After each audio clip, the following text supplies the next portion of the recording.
اللهم إنا نستودعك سنة ستمضي من عمرنا، أن تغفرها لنا وترحمنا وتعفو عنا، وتبارك لنا في أيامنا القادمة، وتصلح نفوسنا، وتيسر أمورنا، وتحقق أحلامنا.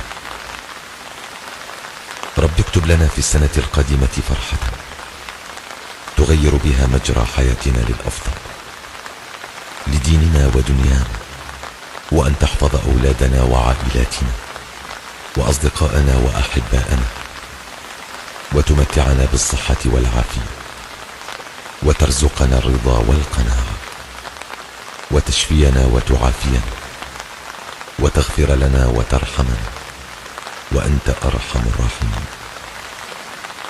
ربنا وتقبل منا إنك أنت السميع العليم.